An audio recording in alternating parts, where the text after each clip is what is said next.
पत्नी थी, उसका पति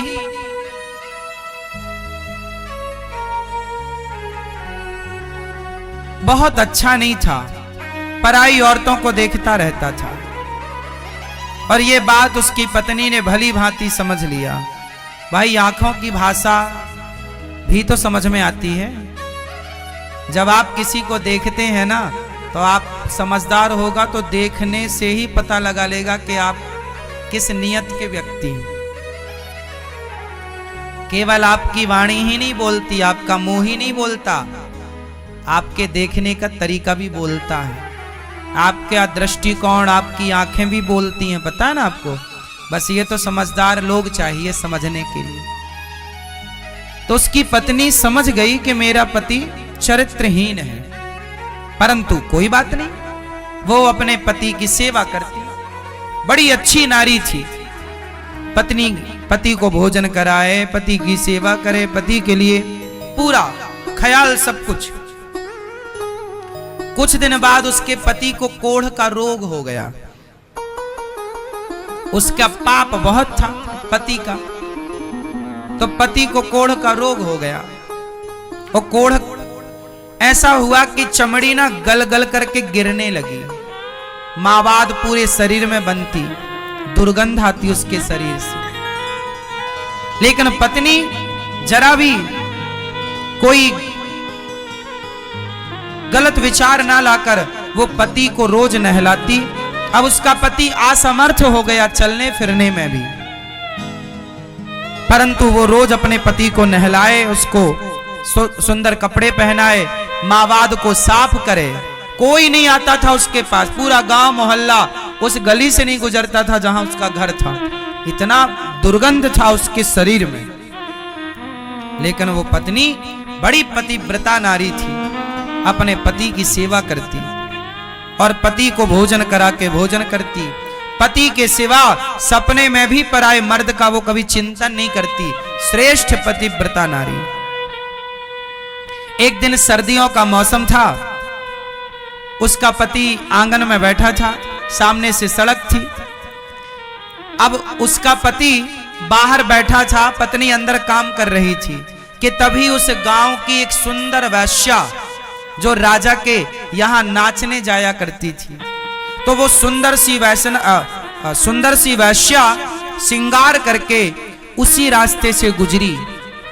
तो ये जो कोढ़ी आदमी था, इसने उस वैश्या को देखा, वाह कितनी सुंदर है, कितने सुंदर इसके बाल हैं, कितने सुंदर इसके गाल हैं, कितना सुंदर इसका शरीर है। उसने देखा, और जब देखा तो ये उस वैश्या पर लट्टू हो गया। मन मन में कामना कर बैठा कि क्या ये स्त्री मुझे मिलेगी। अब वो सोच ही रहा था कि वैश्या तो चली गई रास्ते से, इसकी पत्नी आई। पत्नी ने देखा कि इसके मन में कुछ चल रहा था, तो पत्नी ने समझ लिया कुछ है। पूछा, स्वामी जी क्या हुआ, आज आप उदास हैं? उस कोढ़ी ने अपनी पत्नी से कह दिया कि सुनो, तुमने आज तक मेरी बात टाली नहीं। अब देखो, वो आदमी अपनी पत्नी की सरलता का अब वो दुरुपयोग करने लग गया। उसने कहा कि तुमने आज तक मेरी बात नहीं टाली। अच्छा, वो पतिव्रता नारी थी, वो काहे को टालेगी? जो कहता वो ये पत्नी करती। पति बोला कि सुनो, पति बहुत दुष्ट क्वालिटी का था और ये बहुत सज्जन थी, बहुत सीधी थी, पतिव्रता ही थी। अब वो बड़ा दुष्ट। उसने कहा कि सुनो, वो जो वैश्या है ना, एक काम करो कि तुम मुझे एक रात के लिए उस वैश्या से मिला दो। कुछ पैसा लेगी तो तुम अपना कुछ जेवर एवर बेच के उसको दे दो, और उसको पैसा ही तो चाहिए, एक बार मेरे पास ले आओ।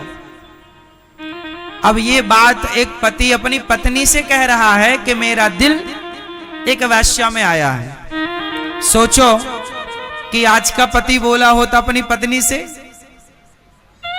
तो वहीं 2-4 जमा देती। ले,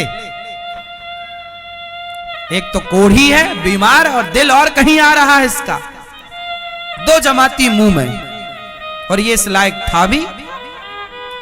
लेकिन वो नारी बड़ी पतिव्रता। अब इसने कहा ठीक है मैं उससे बात करूंगी। अब वो शाम को जब मुजरा करके राजा के यहां से घर आई तो ये जाकर उस वैश्या से मिली, और उस वैश्या से इसने अपने पति की बात कही कि हमारे पति का दिल तुम में आया है, तुम जितना पैसा चाहो ले लो, पर एक बार मेरे पति से चलकर मिल लो, वो आपसे प्रभावित हैं, मिलना चाहते हैं।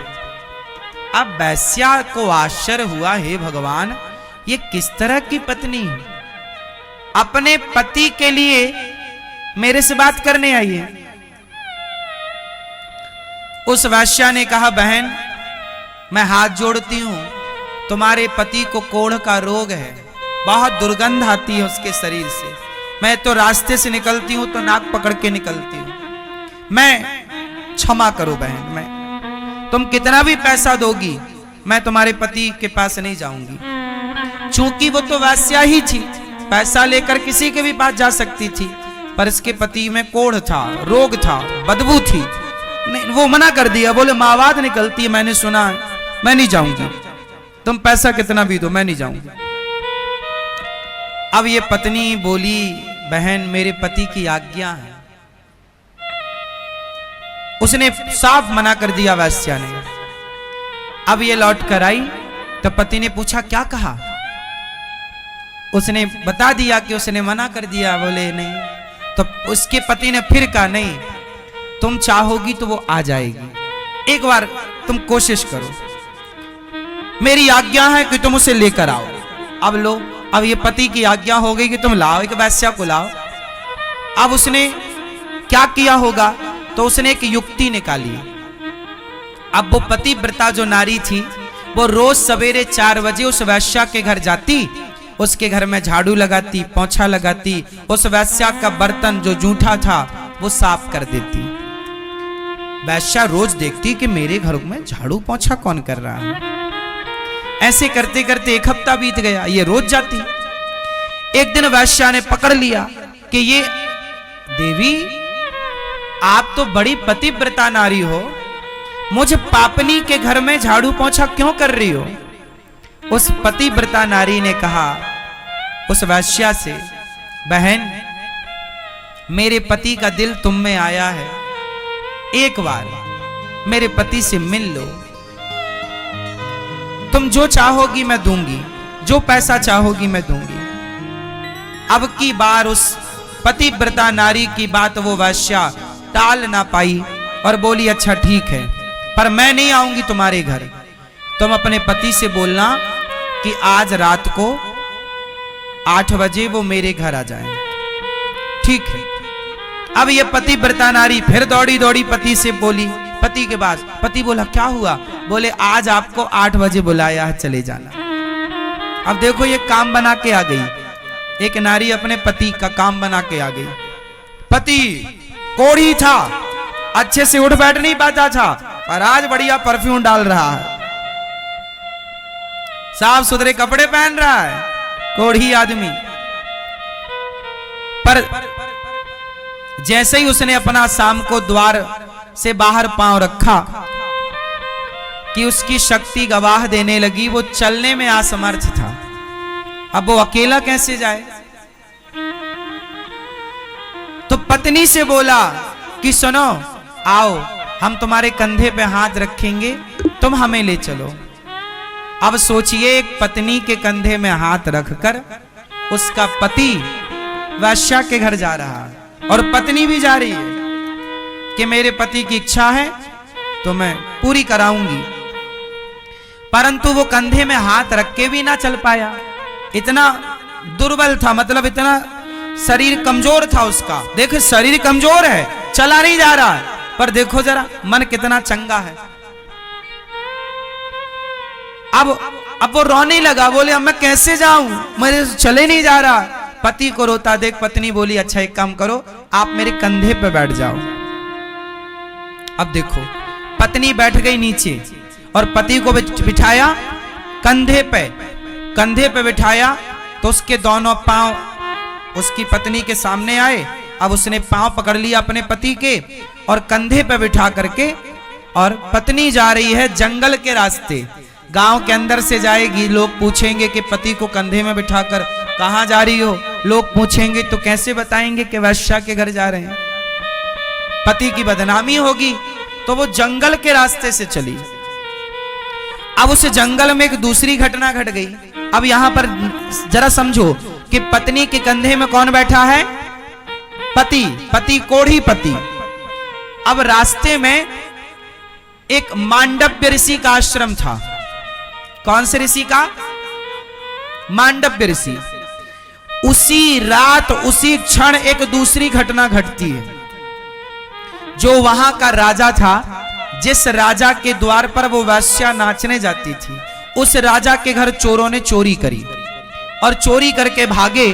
तो सिपाही चोरों का पीछा करते करते जंगल में एक बाबा जी का आश्रम था, नाम था मांडव्य ऋषि। मांडव्य ऋषि के आश्रम में उन चोरों ने राजा का चुराया हुआ धन बाबा की कुटिया में फेंक दिया और चोर वहां से भाग गए।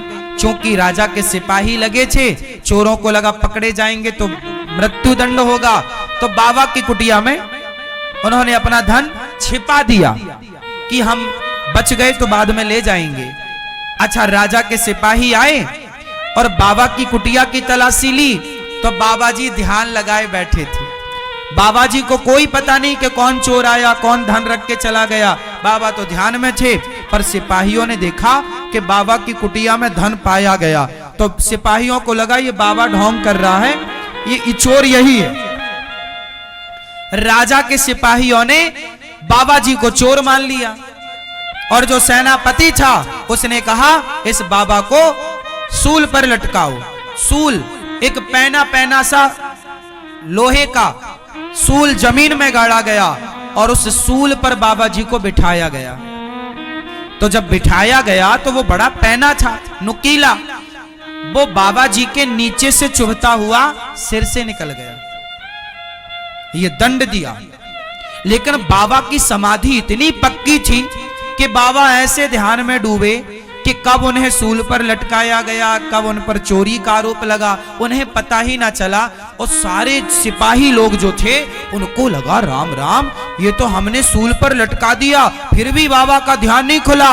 वो समझ गए कि बाबा असली है, भाग गए, कहीं बाबा जी श्राप ना दे दे। सिपाही भाग गए और बाबा का पूरा शरीर सूल पर लटका, खून से लथपथ वो जगह। अब सूल नीचे से घुसा हो, सिर से निकला हो, तो वो तो तप के बल पर जिंदा थे। ध्यान ऐसा लगा कि पता ना लगा। अब बाबा जी लटके हैं सूल पर, इस तरफ पांव लटक रहे हैं, हाथ लटक रहे हैं। उसी समय ये पत्नी अपने पति को कंधे पर बिठाकर गुजरी, तो उसी बाबा जी की कुटिया के पास से गुजरी जहां पर बाबा जी सूल पर लटके थे। और अमावस्या की रात्रि थी, अमावस्या में कुछ ज्यादा दिखता नहीं है, तो उस स्त्री को बाबा जी नजर ना आए और बाबा जी लटके थे सूल पर और ये अपने पति को लिए थे कंधे पर।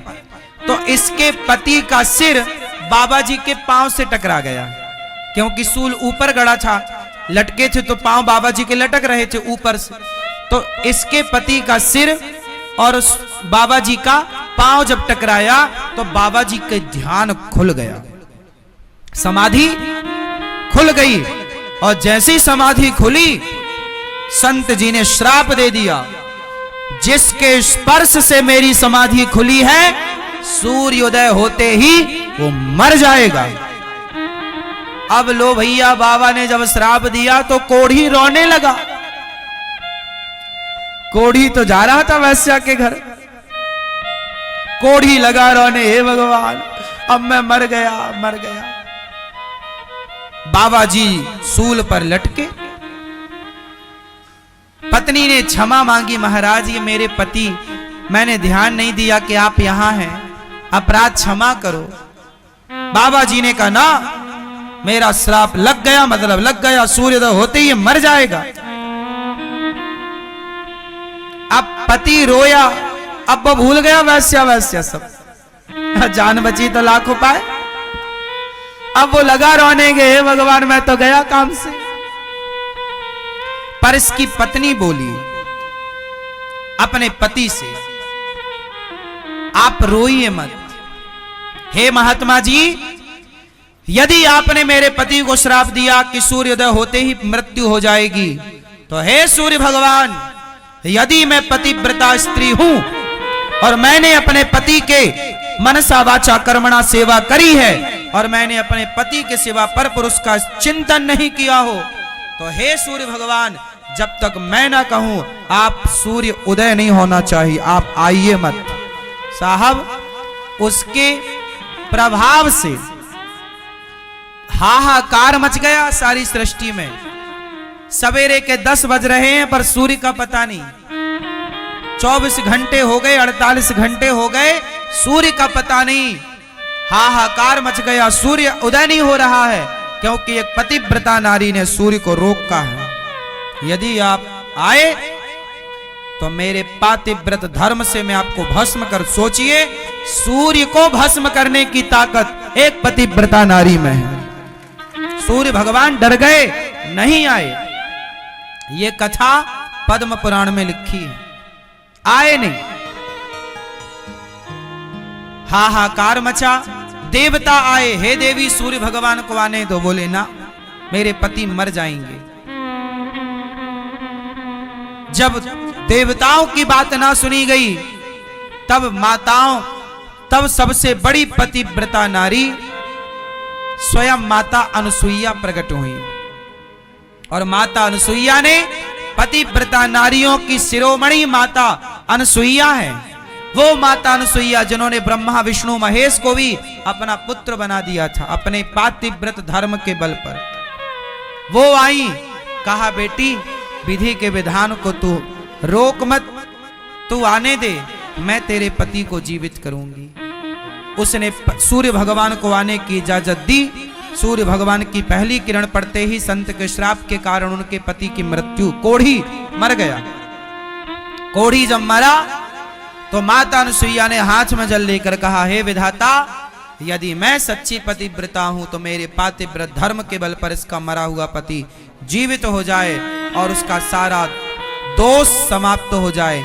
जैसे जल छिड़का, उसका कोढ़ का रोग भी ठीक हो गया और जो उसका मन बिगड़ा था, मन भी पवित्र हो गया और उसका पति उठकर बैठ गया। दिव्य विमान आया और उस पत्नी के प्रभाव से दोनों पति पत्नी विमान पर बैठकर भगवान के परम धाम को चले गए।